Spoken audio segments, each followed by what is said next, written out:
Κύριε Κουτσοτόλιο, καλησπέρα σας. Τι περιμένετε στις εκλογές στις 6 Μαΐου για το κόμμα της Εθνικής Ενότητος? Καταρχήν πολύ καλησπέρα σας.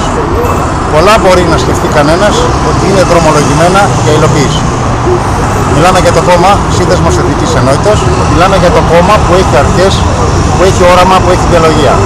Ο πρωταρχικός μας στόχος είναι ένας, η απονομή του δικαίου. Όλοι όσοι έκλεψαν με τον όποιο τρόπο να τα επιστρέψουν και να αντιμετωπίσουν τη δικαιοσύνη με την αρχή του δικαίου. Θέλουμε να βρει ο καθένας το χαμόγελο, θέλουμε να ζήσει ο καθένας αυτό που περιμένει, την ευτυχία, την προκοπή, το όνειρο, το προσωπικό και της οικογένειας. Θέλουμε οι Έλληνες να μείνουν στην Ελλάδα, θέλουμε οι μετανάστες με τον όποιο τρόπο να δρομολογηθούν όπως αυτό ορίζεται στις διαταγές και στις κείμενες διατάξεις, και δεν θέλουμε ένα πράγμα: η Ελλάδα να υπολείπεται, να αμφισβητείται η εθνική της κυριαρχία. Μια κυριαρχία που σήμερα είναι παραδομένη. Μια κυριαρχία που σήμερα είναι στα χέρια κάποιων άλλων.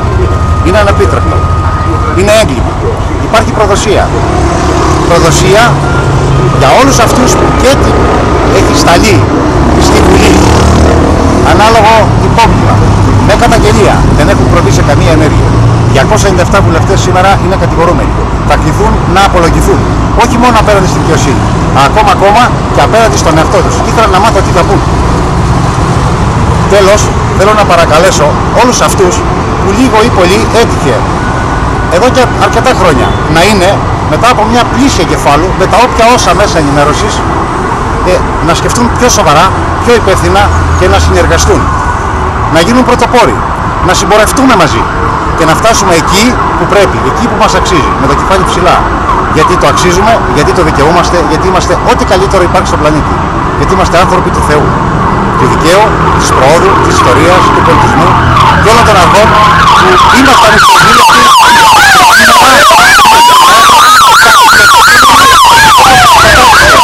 τη συνεργασία των κομμάτων Νέας Δημοκρατίας και κάποια παρακλάδια.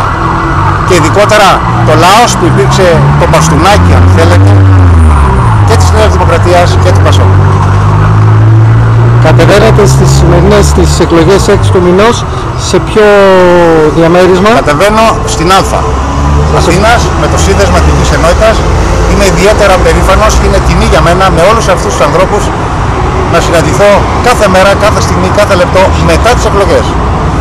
Εδώ που βρίσκομαι είναι το περίπτερο, το κεντρικό του Συνδέσμου Εθνικής Ενότητας, το οποίο χθες σπηλώθηκε, αν θέλετε, η εξωτερική του εικόνα που υπήρχε από ανθρώπους οι οποίοι ανδρώθηκαν με το παρακράτος του δικομματισμού και όλων αυτών που ο καθένας τους είχε τις ιδιαιτερότητες, τους στόχους και τις βλέψεις.